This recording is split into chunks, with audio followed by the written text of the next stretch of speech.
stood and spoken before me, but I did want to say that there is nothing in any of the legislation that we have presented that addresses the issue of police reform or criminal justice reform that has said absolutely anything about defunding the police. You have not heard that from anybody on this side in any of our legislation about defunding the police. It has not been said by any of us. You know, I didn't hear it. We've not said anything about eroding laws.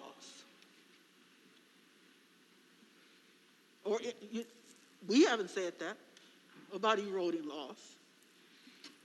But what's interesting to me is that our colleagues are very good. I have to give them credit. They are very good at changing the narrative whenever the existing narrative does not benefit their agenda. They're very good at changing the narrative. What we're about is making our communities safe. We want our communities to be safe. But at the same time, we want those communities to be fair, and we want those communities to be just. What happened to George Floyd was not just. Yes, it happened in Minneapolis. But one of the things that I wrote shortly after that was watching that man have someone put his knee on his neck, brought forward to me 400 years of somebody's knee being on my neck for 400 years. So that's why I said to my colleagues, we need to address police reform here in Virginia. Not because of what happened in Minneapolis, but because Virginia has its own problems.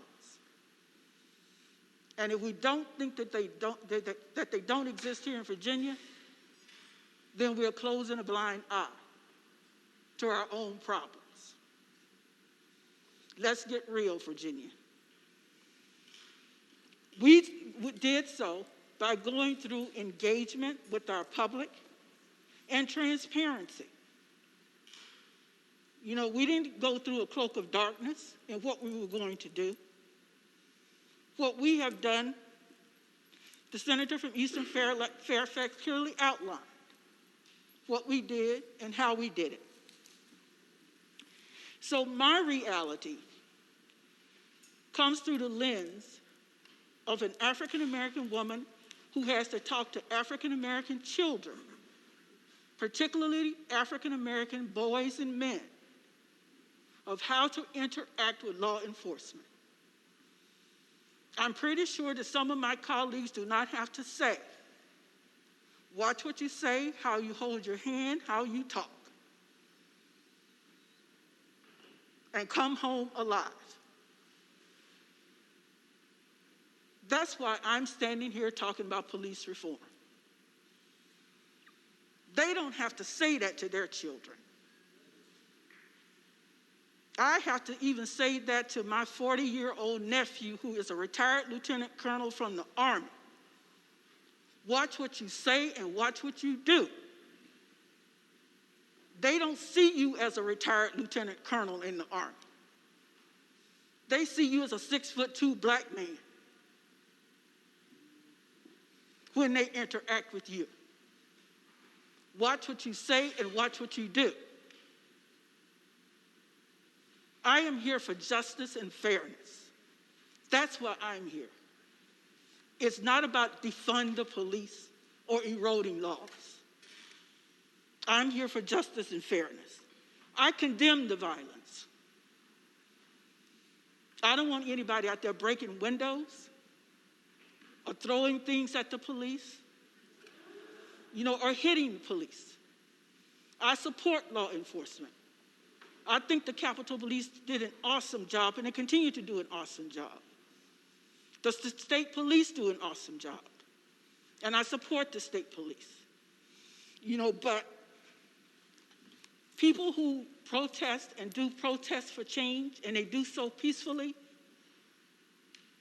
we should support that. Why would we not want them to do that? And we can raise all kinds of issues that have been wrong. And those people who do wrong should be prosecuted for doing wrong. But we're here to bring about change. And we talk to people and engage with people who want that same change. So why are we being castigated for wanting to bring about real positive change? That's why I'm here, Mr. President. That's why I'm here. Thank you.